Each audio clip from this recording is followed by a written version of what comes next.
Hello दोस्तों, स्वागत है आप सभी का एक बार फिर से हमारे चैनल में। उर्दू पेडागोजी को कंटिन्यू रखने के लिए एक बार फिर से हम लेकर आए हैं आपके लिए एक ज़बरदस्त वीडियो। उम्मीद है ये वीडियो आपके लिए एग्ज़ाम में काफ़ी मददगार साबित होगी। तो अगर आप हमारे चैनल पर नए हैं तो चैनल को सब्सक्राइब कर लें और दोस्तों के साथ इसको शेयर कर दें। दोस्तों, आमतौर से देखा जाता है कि उर्दू के नोट्स या उर्दू की कोई बुक मार्केट में अवेलेबल नहीं होती। इसी बात को लेकर बहुत से स्टूडेंट जिनका सब्जेक्ट उर्दू होता है इस चीज़ को लेकर काफ़ी परेशान रहते हैं। तो अगर आपको लगता है कि इस वीडियो से उनकी हेल्प हो सकती है तो ज़रूर इसको शेयर करिए और उन तक इस वीडियो को पहुंचाइए। तो चलिए बिना वक्त गवाए शुरू करते हैं आज का सबक। आज के सवालात। तो दोस्तों, आज का पहला सवाल है, इस रीडिंग टेस्ट में आप किस तरह से नंबर देंगे? सवाल, धर्मशाला कहाँ वाक़ है? जवाब फर्स्ट, हिमाचल प्रदेश में, और जवाब सेकंड, धर्मशाला हिमाचल प्रदेश में वाक़ है। और आपके ऑप्शन हैं, दूसरे जवाब के लिए 2 नंबर, पहले जवाब के लिए 0। दूसरा ऑप्शन है, पहले जवाब के लिए 1 नंबर और दूसरे जवाब के लिए 2 नंबर। तीसरा ऑप्शन है, पहले जवाब के लिए 2 नंबर और दूसरे जवाब के लिए भी 2 नंबर। चौथा ऑप्शन है, दूसरे जवाब के लिए 1 सही 1/2 यानी 1.5 नंबर और पहले जवाब के लिए 1 नंबर। सवाल को समझिए अच्छे से। सवाल में क्या कहना चाह रहा है, क्या पूछना चाह रहा है। सवाल में ये पूछ रहा है कि फ़र्ज़ करिए आप एक टीचर हैं और आपने 2 बच्चों को बुलाया।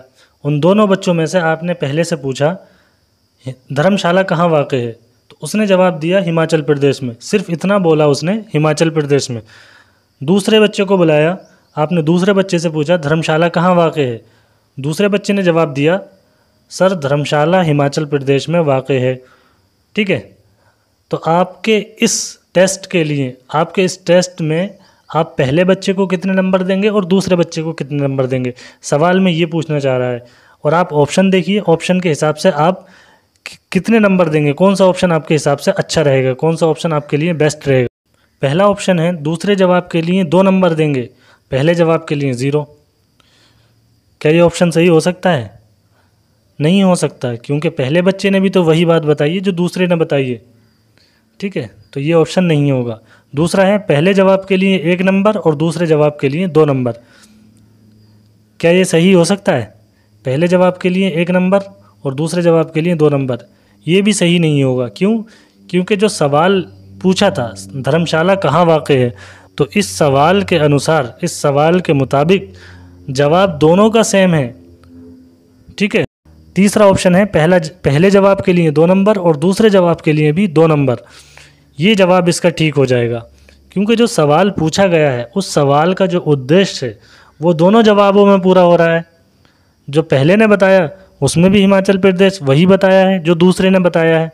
तो जब उद्देश्य पूरा हो रहा है, सवाल का जवाब पूरा मिल रहा है, भले ही लफ्ज़ों में कम है पर जवाब तो पूरा मिल रहा है ना।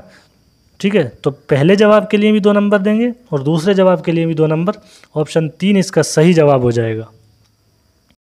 दूसरा सवाल है, अगर एक टीचर तमिल ज़बान में सबक पढ़ाने के लिए मुस्तनद मवाद चाहता है तो उसे दर्ज झेल का इस्तेमाल करना मुनासिब होगा सिवाय 1 तमिल अखबार, 2 इंग्लिश ज़बान के अखबार के मज़मून का तमिल ज़बान में तर्जमा करके, 3 मुलाजमत की दरख्वास्त का फार्म तमिलनाडु की कंपनी में इस्तेमाल किया गया, और चौथा ऑप्शन है कोयम्बटूर में स्ट्रीट साइन की तस्वीर।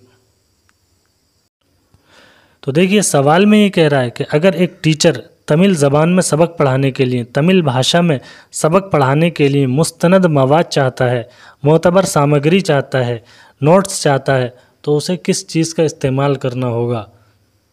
तमिल अखबार का। क्या ये जवाब सही है आपके मुताबिक? तमिल अखबार से उसको तमिल ज़बान में सबक पढ़ाने के लिए मोतबर मवाद मिल जाएगा? नहीं मिलेगा, क्योंकि तमिल ज़बान एक इलाकाई भाषा है, एक इलाकाई ज़बान है, महदूद एरिया में बोले जाने वाली ज़बान है। दूसरा ऑप्शन है इंग्लिश ज़बान के अखबार के मज़मून का तमिल ज़बान में तर्जमा करके। ये जवाब इसका सही हो जाएगा, क्योंकि इंग्लिश ज़बान एक इंटरनेशनल लैंग्वेज है, तो इसमें जो सामग्री और मवाद मिल जाएगा वो किसी और ज़बान में नहीं मिल जाएगा, तो बेहतर होगा कि इंग्लिश ज़बान के अखबार के मज़मून का तमिल ज़बान में तर्जमा करके उसको अच्छा मवाद मिल जाएगा। तो ऑप्शन 2 इसका सही जवाब हो जाएगा। और बाकी जो ऑप्शन हैं 3 और 4 ये बेकार के हैं, इनका कोई महत्व नहीं है। ठीक है, ऑप्शन 2 इसका सही जवाब हो जाएगा। दोस्तों अगला सवाल है, वसी मुताले का मतलब है।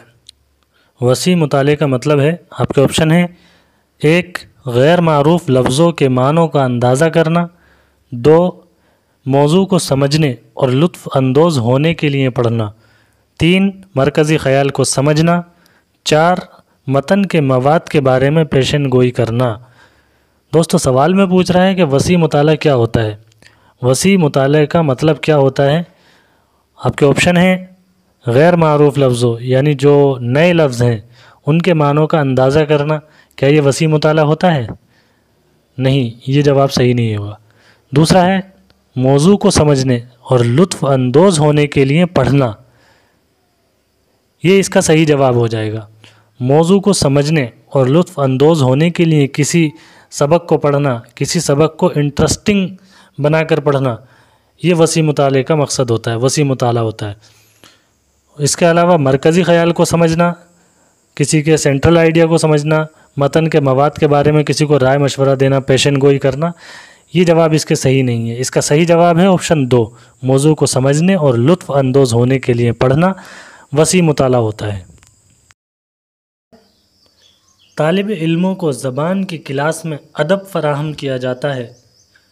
आपके ऑप्शन हैं 1 कोई तहज़ीबी वाक़फ़ियत फ़राहम नहीं होती, 2 ज़बान की मुस्तनद रंगारंगी को पेश किया जाता है, 3 उर्दू के कदीम तर्ज़ के असालीब, 4 मौजूदा मुश्किल अल्फाज।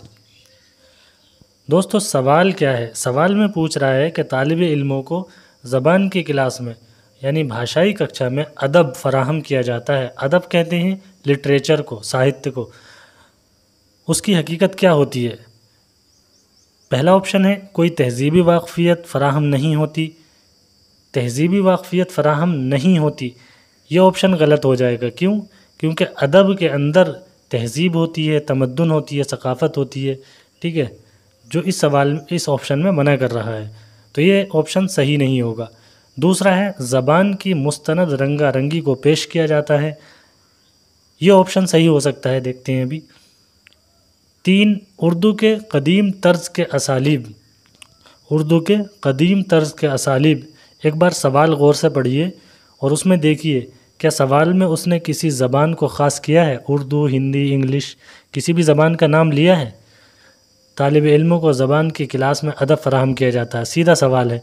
ज़बान की क्लास, उसने किसी ज़बान का नाम नहीं लिया है, तो यहाँ पर ऑप्शन में उर्दू को ख़ास करना, उर्दू के कदीम तर्ज़ असालीब, ये ऑप्शन हो ही नहीं सकता। ठीक है, चौथा है मौजूदा मुश्किल अल्फाज। मौजूदा मुश्किल अल्फाज, क्या मौजूदा मुश्किल अल्फाज के ज़रिए अदब फ़राहम किया जा सकता है? ये ऑप्शन भी सही नहीं होगा।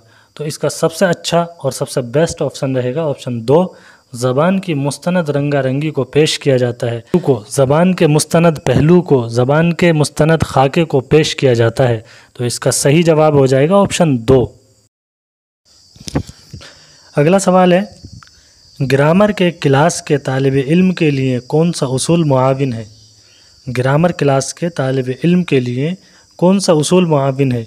और आपके ऑप्शन हैं 1 ग्रामर पर मबनी सरगर्मी में मसरूफ़ रखना जो उन्हें गौर व फ़िक्र करने में मुआविन व मददगार हो, 2 मिसालों के ज़रिए कुछ उसूल बताइए, 3 सरगर्मी को पूरा करने के लिए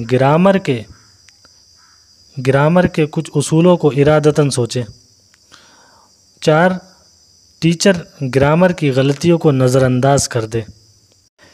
अब देखिए 4 में कह रहा है टीचर ग्रामर की गलतियों को नज़रअंदाज कर दे, ये तो हो ही नहीं सकता, इसको आप निकाल दीजिए। गलती को नज़रअंदाज कैसे कर सकता है? तीसरा है सरगर्मी को पूरा करने के लिए ग्रामर के उसूलों को इरादतन सोचे, ये ऑप्शन भी सही नहीं रहेगा। क्यों? ग्रामर के उसूलों को सिर्फ इरादतन सोचने से ही काम नहीं चलेगा, बल्कि उनको गतिविधि में शामिल करना पड़ेगा। ठीक है। दूसरा है मिसालों के ज़रिए कुछ उसूल बताइए। मिसालों के ज़रिए कुछ उसूल बताइए। ये हो सकता है, पहला देखते हैं, ग्रामर पर मबनी सरगर्मी में मसरूफ़ रखना जो उन्हें गौर फ़िक्र करने में मुआविन और मददगार हो। पहले और दूसरे में आप कंपैरिजन करिए, पहला ऑप्शन ज़्यादा बेस्ट रहेगा दूसरे के मुकाबले में, क्योंकि दूसरे में सिर्फ मिसालों के ज़रिए उसूल बताए जा रहे हैं और पहले में उसने कहा है कि गतिविधि कराई जाए, कोई ऐसी गतिविधि कराई जाए जो उन्हें मसरूफ़ रखे गौर फ़िक्र करने पर। ठीक है, तो पहला ऑप्शन इसका सही हो जाएगा। अगला सवाल है, एक रेस्टोरेंट में लिखे हुए इश्तिहार को पढ़कर बताइए कि उसमें कौन सी लाइन गलत है। सवाल में कह रहा है कि एक रेस्टोरेंट में ये लिखा हुआ है, ये 3 लाइनें जो बॉक्स में हैं ये लिखी हुई हैं, इन तीनों लाइनों को आप पढ़िए। लुत्फ़ उठाइए गरम और मज़ेदार नाश्ते का। दूसरी लाइन है ताज़ा बनी हुई चाय का। और तीसरी लाइन है बहुत अच्छी जायका की है। तो सवाल ये पूछ रहा है कि ये 3 लाइनें लिखी हुई हैं, इन 3 लाइनों में कौन सी लाइन गलत है और कौन सी लाइन सही है, कौन सी लाइन गलत है ये पूछ रहा है। तो पहला ऑप्शन है पहली और दूसरी लाइन गलत है। पहली और दूसरी लाइन गलत है। लुत्फ़ उठाइए गरम और मज़ेदार नाश्ते का, ताज़ा बनी हुई चाय का। पहली और दूसरी लाइन गलत बता रहा है। तो क्या ये ऑप्शन सही होगा? ये ऑप्शन सही नहीं होगा। दूसरा है सिर्फ पहली लाइन लुत्फ़ उठाइए गरम और मज़ेदार नाश्ते का, ये भी सही नहीं होगा। ठीक है। तीसरा है पहली और तीसरी लाइन लुत्फ़ उठाइए गरम और मज़ेदार नाश्ते का, और तीसरी लाइन है बहुत अच्छी जायका की है। ठीक है, ये भी सही नहीं होगा क्योंकि पहली लाइन सही है। ऑप्शन 4 इसका सही आंसर हो जाएगा। इसमें जो गलत लाइन है वो सिर्फ तीसरी है और बाकी सब सही है। ठीक है। तो दोस्तों अगला सवाल है, एक तहरीरी सरगर्मी सबसे बेहतर तसलसल में किस तरह है।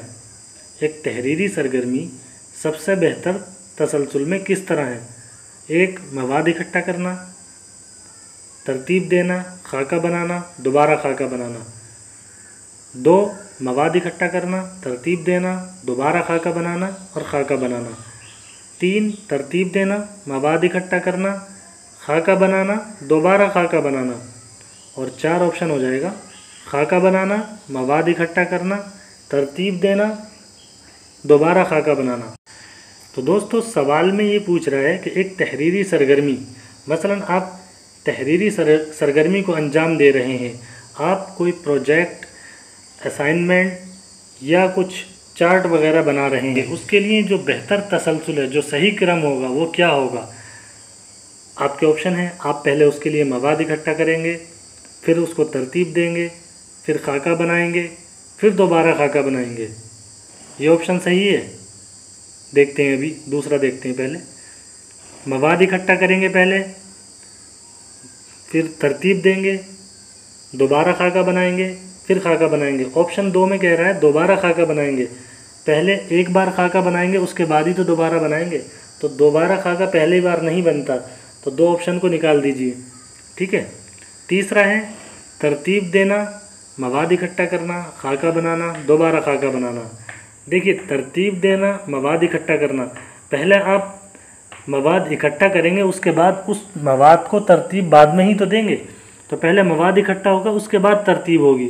तो 3 ऑप्शन भी सही नहीं होगा। अब 4 देखिए, 4 में कह रहा है खाका बनाना, मवाद इकट्ठा करना, तरतीब देना, दोबारा खाका बनाना। 4 में कह रहा है खाका बनाना, पहले खाका ही बना रहा है वो, ठीक है, फिर मवाद इकट्ठा कर रहा है। तो ये कैसे सही हो जाएगा? तो ऑप्शन 4 भी इसका गलत हो जाएगा। तो सही ऑप्शन इसका कौन सा हो जाएगा? ऑप्शन 1 मवाद इकट्ठा करना पहले, फिर उस मवाद को तरतीब देना, फिर उससे खाका बनाना, फिर दोबारा खाका बनाना। तो ऑप्शन 1 इसका सही आंसर हो जाएगा। अगला सवाल है, लफ्ज़ शऊर का तलफ़्फ़ुज़ सिखाते वक्त आप क्या करेंगे। लफ्ज़ शऊर का तलफ़्फ़ुज़ सिखाते वक्त आप क्या करेंगे, किस तरह से बच्चों को आप लफ्ज़ शऊर का तलफ़्फ़ुज़ सिखाएंगे। आपके ऑप्शन हैं तालिब इल्म को इसी तरह के एक लफ्ज़ की मिसाल देकर, 2 लफ्ज़ के माना मालूम करके क्लास में बताएं, 3 तलफ़्फ़ुज़ के लिए लुग़त का इस्तेमाल करेंगे और तालिब इल्म को लफ्ज़ सुनने के लिए कहा जाएगा, 4 तालिब इल्म को ये बताइए कि ये लफ्ज़ हमारी ज़बान का नहीं है। तो देखिए दोस्तों, शऊर का तलफ़्फ़ुज़ सिखाना है, ठीक है। तो पहला ऑप्शन में बता रहा है कि तालिब इल्म को इसी तरह के एक लफ्ज़ की मिसाल देकर बताइए, ठीक है। तो मिसाल देकर हम तलफ़्फ़ुज़ को नहीं बता सकते, ये ऑप्शन इतना अच्छा नहीं है, इतना सही नहीं है। दूसरा है लफ्ज़ के माना मालूम करके क्लास में बताएं। लफ्ज़ के माना अगर मालूम कर भी लेंगे शऊर के, तो क्या उससे तलफ़्फ़ुज़ अदा हो जाएगा, तलफ़्फ़ुज़ प्रोनाउंसिएशन हो जाएगा? नहीं होगा। तलफ़्फ़ुज़ अलग होता है और माना मालूम करना, वर्ड मीनिंग याद करना अलग होता है, और लफ्ज़ को अदा करना अलग होता है, ठीक है। तो शऊर का तलफ़्फ़ुज़ अदा करना है, तो 2 ऑप्शन भी इसका सही नहीं होगा। तीसरा है तलफ़्फ़ुज़ के लिए लुग़त का इस्तेमाल करेंगे और तालिब इल्म को लफ्ज़ सुनने के लिए कहा जाएगा।